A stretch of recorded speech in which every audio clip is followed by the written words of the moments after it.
bienvenue dans ce 11e épisode.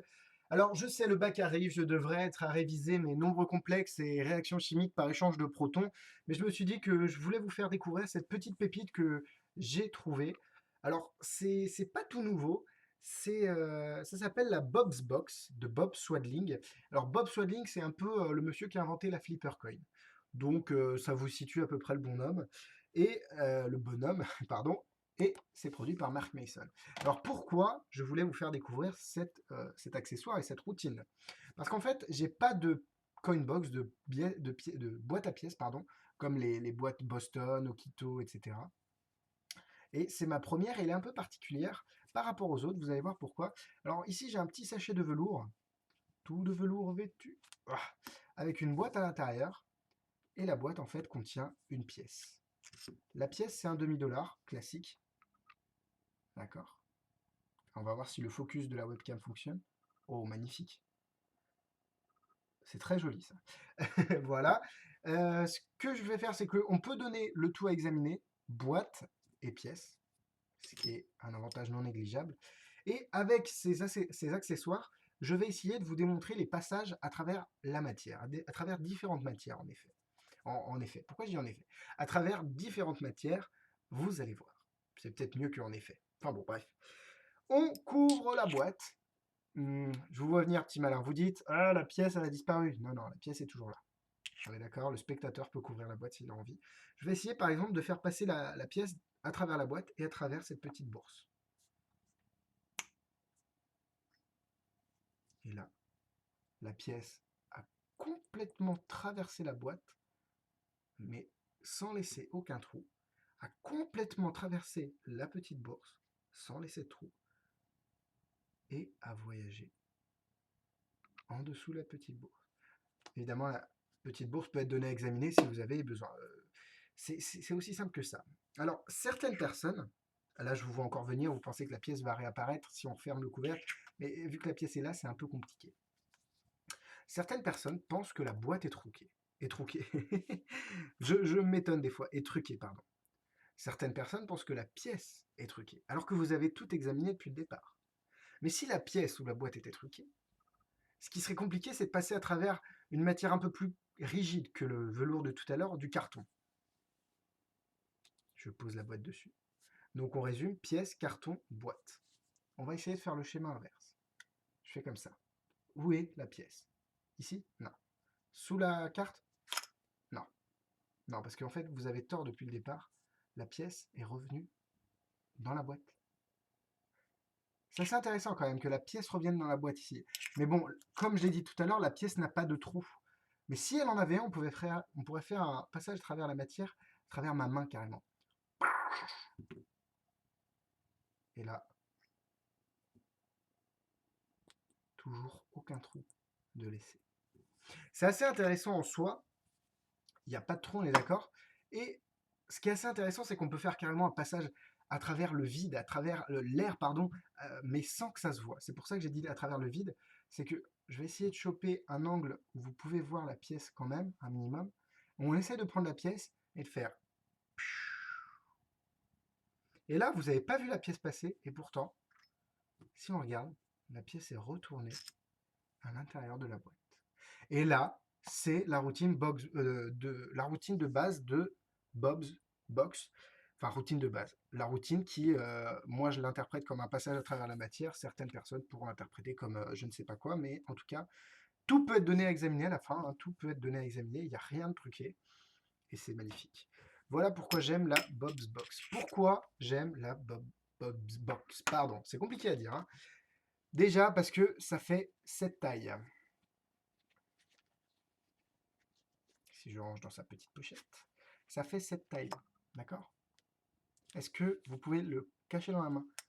Ça ne prend pas de place. Alors évidemment, vous avez besoin d'une carte de visite, mais si vous avez un jeu de cartes et que vous faites des routines de cartes, une carte à jouer fera l'affaire complètement, et en plus sera peut-être un peu plus justifiée, mais là vous pouvez donner la carte à la fin en souvenir, donc c'est vrai que c'est intéressant.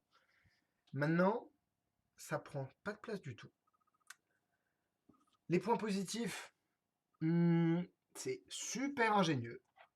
Le DVD est super bien fait. Mark Mason, vous savez, c'est celui qui fait ses montages peut-être un petit peu vieillotement, voire même, non, c'est pas vrai, mais je veux dire, c'est très classique comme DVD. C'est très direct en fait. On ne va pas avec des trucs bizarres et tout. Non, non, c'est direct et on sait ce qu'on doit apprendre. Et c'est ça que j'aime chez vraiment Mark Mason, c'est que ces DVD sont vraiment directs.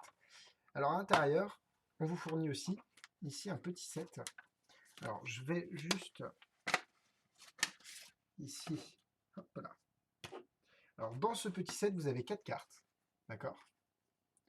Il y a un truc là sur la carte. Et une des cartes spécialement fabriquées, voire gimmickées, pour, euh, pour réaliser les routines, une routine de pièces à travers la table, je crois, ou de Matrix ou quoi que ce soit. Mais il fournit les 3 autres, ce qui est assez sympa. Donc, bon, la carte truquée n'est pas de mauvaise qualité, voire même de bonne qualité. C'est une carte truquée que vous pouvez retrouver dans les packaging comme la TUC de Tango. On la fournit aussi. Donc voilà, c'est une carte truquée généralement qui est assez connue, qui coûte assez cher, je trouve, d'elle-même en tout cas. Mais bon, c'est toujours sympa d'avoir ce petit accessoire. C'est une petite attention qui est très gentille de la part de Mark Mason. Le DVD, comme je disais, qui va direct à l'essentiel, très clair. La routine est assez claire à comprendre. Enfin, c'est vraiment. Après, c'est en anglais, évidemment. Donc, je vais vous dire les points positifs pour moi, c'est vraiment que c'est de la qualité. Après, vous verrez dans les points négatifs qu'il y en a quelques-uns, évidemment. Mais, comment dire, c'est. On paye pour ce qu'on a, en fait. Et enfin, la qualité, ça se paye toujours, de toute façon. Alors, Every Bob's Box come with. Toutes les boîtes sont fournies avec. Donc, la boîte, deux half dollars gimmickés, donc deux demi-dollars gimmickés, pardon. Un set de cartes faites sur mesure, spécialement. Un sac en velours et un DVD. Alors, le problème, c'est que on est obligé, donc là je passe un peu dans les négatifs, on est obligé d'utiliser les pièces qui sont fournies avec la chose. Donc, les pièces qui sont fournies ressemblent à ça. C'est vraiment, ça ressemble vraiment, vraiment, et je le répéterai jamais assez, vraiment à des demi-dollars. En tout cas, c'est des demi-dollars qui ont été spécialement truqués. Et quand je dis spécialement, c'est que c'est presque, évidemment, peut-être d'un point de vue de magicien, ce serait peut-être visible et encore, mais ça passe. Vraiment, les spectateurs peuvent l'examiner sans problème. On est d'accord? C'est ça qui est assez sympa avec la petite pièce. D'accord? Donc c'est sympa. C'est vraiment du travail de pro en tout cas. Maintenant, est-ce que, euh, est-ce que ça vaut les 100 euros? Je crois que ça coûte une centaine d'euros. C'est cher par rapport aux pièces, aux boîtes à pièces qui existent, mais moi je trouve que ça les vaut parce que c'est franchement une routine et qui a de l'impact sur les spectateurs. J'ai testé la routine vraiment en conditions réelles et ça a vraiment de l'impact sur les spectateurs. Alors, c'est vrai que c'est beau, c'est propre, ça ne demande pas tellement de manipulation que ça en soi, hein. Il faut savoir faire un empalmage, un faux dépôt, et c'est tout. Et le fonctionnement de la boîte est tellement ingénieux que c'est c'est ingénieux et c'est examinable. C'est ça que je trouve assez beau. Que dire de plus? C'est un très bon produit pour moi. Je vais mettre en difficulté, alors il y a peut-être quelques mouvements techniques, de 3 étoiles quand même si ça a un empalmage, un faux dépôt. Il n'y a même pas besoin d'avoir trop de notions de pièces, donc 3 étoiles, voire ouais, entre 2 et 3 étoiles. Et au niveau des cœurs, évidemment, bah, moi je vais mettre 4 cœurs parce que j'utilise cette routine tout le temps. Et c'est vraiment. Ah oui, le reset est très. Enfin, le fait de remettre en place le tour est très rapide. C'est. On peut. Enfin bon. Et encore, là, je vous ai fait qu'une routine, il y en a beaucoup plus sur la Bob's No Move. Voilà, c'est celle-là que je crois que j'ai fait. Coins or Card. C'est vraiment des trucs commerciaux. Alors, il y a des pièces à travers la table. Euh, il y a même une version de ce que je viens de vous faire sans table. Parce que c'est vrai que ça peut être un défaut aussi le fait d'avoir besoin d'une table. Voilà. J'espère que je vous ai quand même fourni quelques billes, encore une fois, pour vous faire une idée sur le produit. Personnellement, je l'adore. Bob's Box, c'est vraiment un produit qui est euh, magique. Voilà, j'en dirai pas plus, c'est vraiment très bon comme produit. N'oubliez pas de vous abonner, de cliquer sur j'aime sur notre page Facebook. Tous les liens sont en dessous de la vidéo. Et n'hésitez pas à aller voir les autres vidéos des avis d'Alexis, magitest.com, donc plein d'articles écrits de critiques de tours. Et évidemment, si vous voulez me contacter, alexis@magitest.com. Voilà, je serai ravi de répondre à vos questions. Voilà, écoutez, à très bientôt, j'espère. Et puis, ben, souhaitez-moi bonne chance pour le bac si on ne se revoit pas d'ici là. Bisous, bisous!